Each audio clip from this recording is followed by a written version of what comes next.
Assalamualaikum warahmatullahi wabarakatuh. Perkenalkan, nama saya Raffian Ananda Putra dengan NBI 14623000064. Dan saya Muhammad Rizky Sabarudin dengan NBI 14623000021. Di sini kita akan mempresentasikan evaluasi model dan analisis metrik NLP, klasifikasi data teks klinis. Next.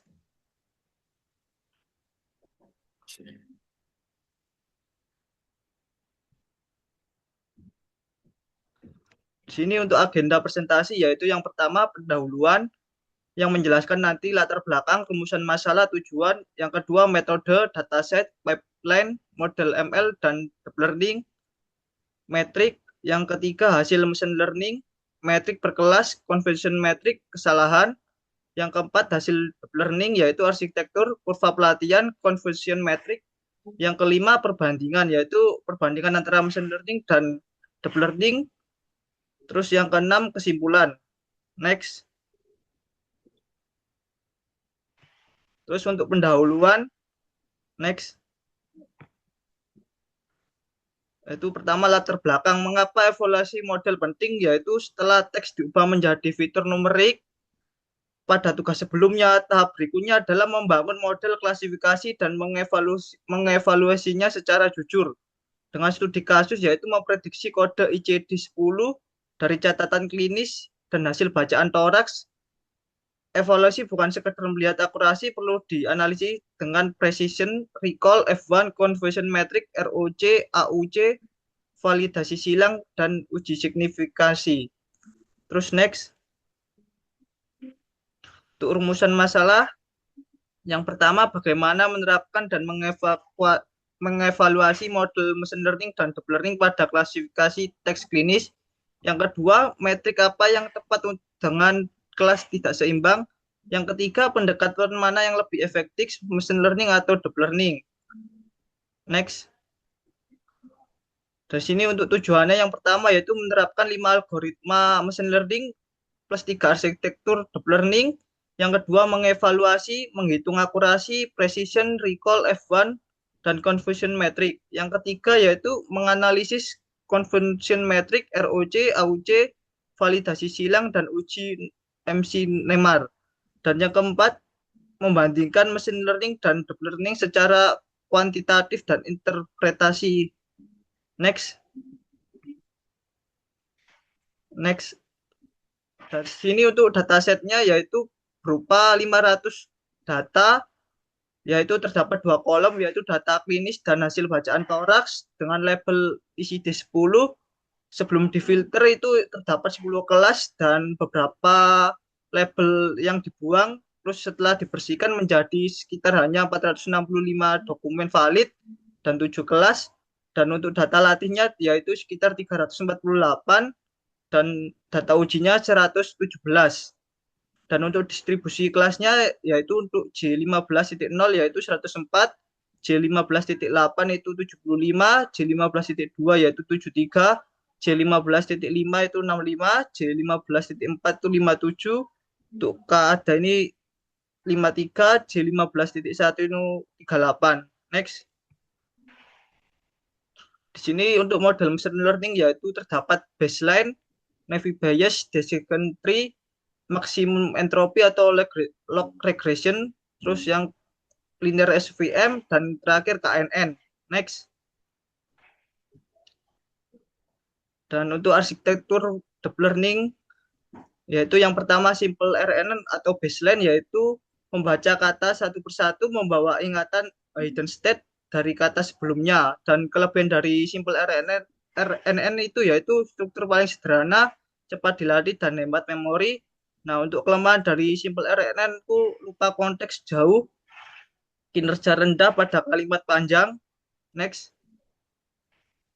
Dan untuk build STM yaitu dengan gerbang input atau forget output yang dibaca dari dua arah agar konsep lebih kaya. Terus untuk kelebihan dari build STM itu menangkap dependensi jangka panjang, konteks kiri dan kanan dimanfaatkan sekaligus.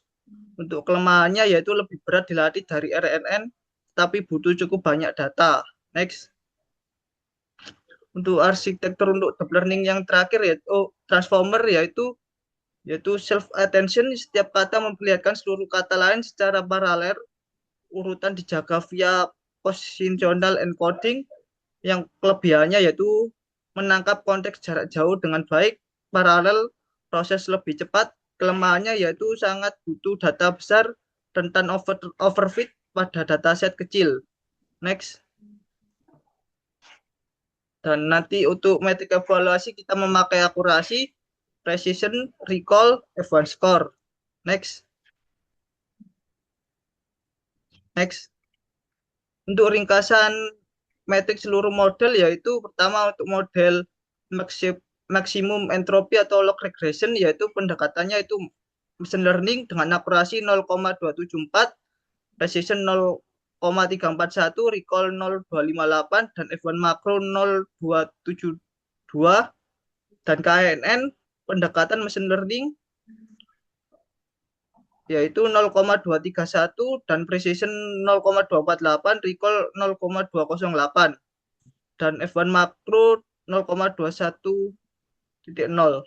Nah, semua ini dari model dari machine learning itu yang diambil paling baik yaitu maksimum entropi dengan akurasi yaitu 0,274 dengan precision 0,34 dan recall 0,258 dan F1 makro 0,272. Next. Selanjutnya yaitu ada analisis per kelas yaitu maksimum entropi. Untuk kelas J1.5.0 dengan precision 0,300 dengan recall 0,462 dan F1 score dengan 0,364 dan support 26. Dan untuk paling mudah yaitu K-ADA dan J15.0 mudah dikenali dengan F1 score 0,526 atau 0,364, dan untuk paling sulit yaitu J15.8 dengan F1 score hanya 0,118. Untuk akar masalahnya yaitu subtipe pneumonia dibedakan oleh organisme penyebab yang jarang tersurat di teks klinis. Selanjutnya ada confusion metric maksimum entropi. Untuk cara membaca yaitu baris sama dengan label sebenarnya, kolom sama dengan prediksi model, dan diagonal sama dengan prediksi benar. Semakin gelap warnanya maka semakin banyak. Untuk pola kesalahan utama, banyak prediksi jatuh ke kelas mayoritas J15.0, dan kebingungan terbesar yaitu J1.0, J15.2 sama dengan J15.8 sama dengan J15.0. Untuk diagonal tipis, tugas memang sulit. Contoh kesalahan prediksi konkret, teks klinisnya yaitu nyeri pada perut, mual tanpa keterangan organisme. Untuk hasilnya yaitu benar J15.8, tetapi prediksinya yaitu salah di J15.2. Untuk kemungkinannya gejala umum dan non-spesifik atau organisme tak tersurat. Untuk teks klinis benjolan positif, nyeri positif, keluhan ringan. Untuk kondisi benarnya yaitu J15.1 dengan prediksi yang salah yaitu J15.0. Tidak ada penanda Pseudomonas dan condong ke mayoritas J15.0. Untuk teks klinis pasien terintubasi perawatan intensif, kondisi benarnya yaitu J15.2 tetapi prediksi yang salah yaitu J15.0. Dengan kemungkinan alasannya yaitu deskripsi mirip kasus berat lain, subtipe itu sulit dipisah. Inti masalahnya yaitu catatan klinis jarang menyebut organisme penyebab, padahal itu yang menentukan subtipe ICD 10 atau J15.0 sama dengan Klebsiella atau J15.1 yaitu Pseudomonas. Un- Untuk hasil deep learningnya itu perbandingan tiga arsitektur, yaitu yang pertama ada model Bill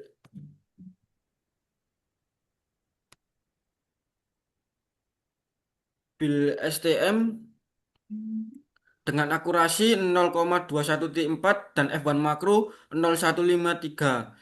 Dan untuk transformer yaitu akurasinya 0,18.0 dan F1 makronya yaitu 0,117. Dan untuk simbol RNN-nya yaitu akurasi 0,154 dan F1 makro 0,112. Untuk model yang terbaiknya yaitu jatuh kepada Bill STM dengan akurasi 0,214 dengan F1 makro 0,153 yang menghasilkan cepat overfit.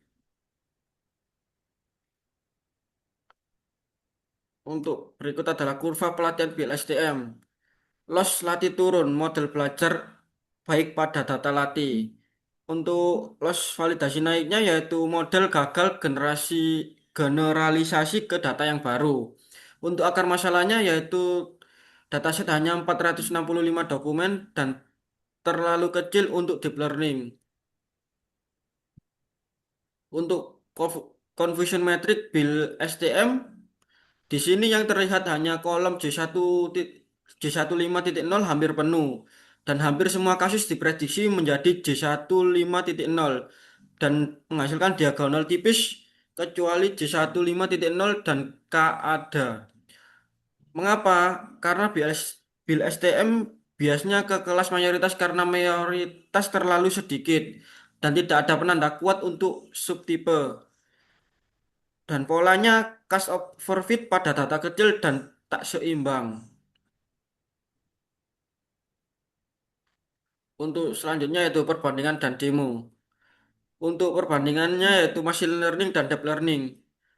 Di sini machine learning menggunakan maksimum entropi plus TF-IDF dengan akurasi 0,274 dan F1 makro 0,272 dengan precision 0,341.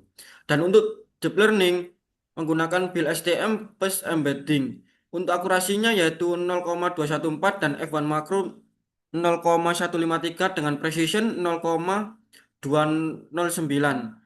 Untuk di sini yang terbaik adalah menggunakan machine learning dengan maksimum entropi dan FIDF.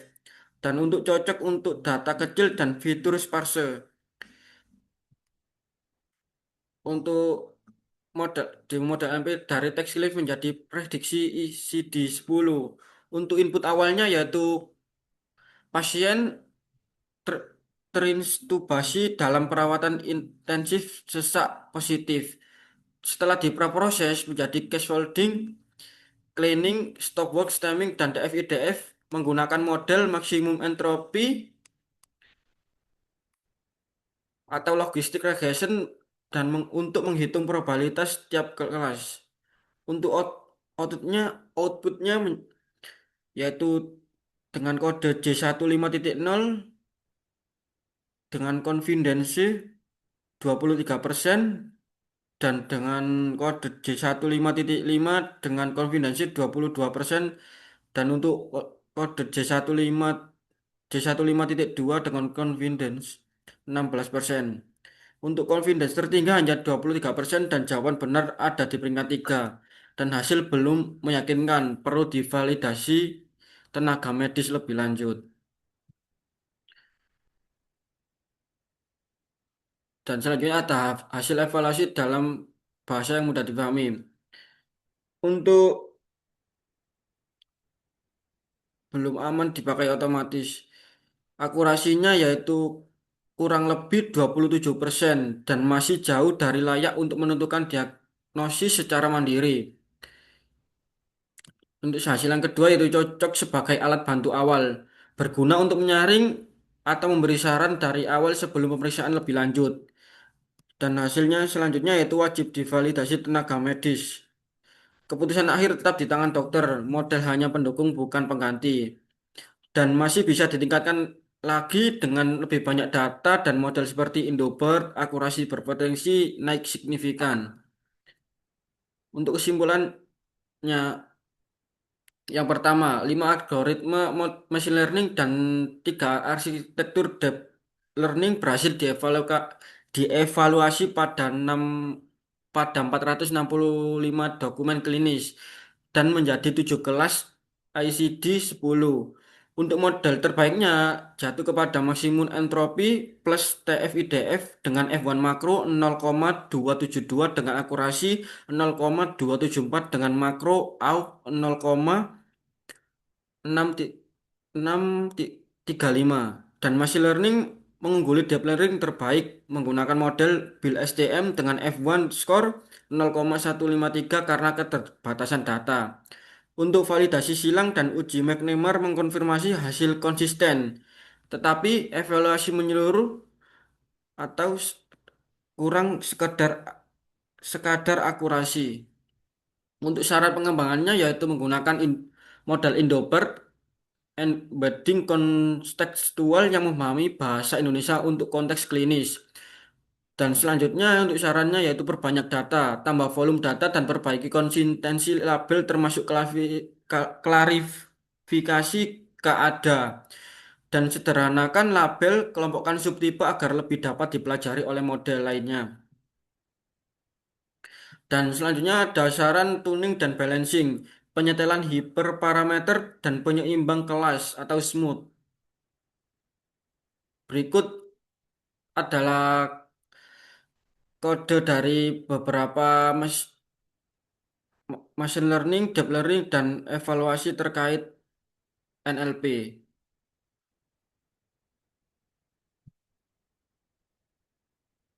Sekian dari kelompok kami. Apabila ada salah kata, mohon dimaafkan. Wassalamualaikum warahmatullahi wabarakatuh.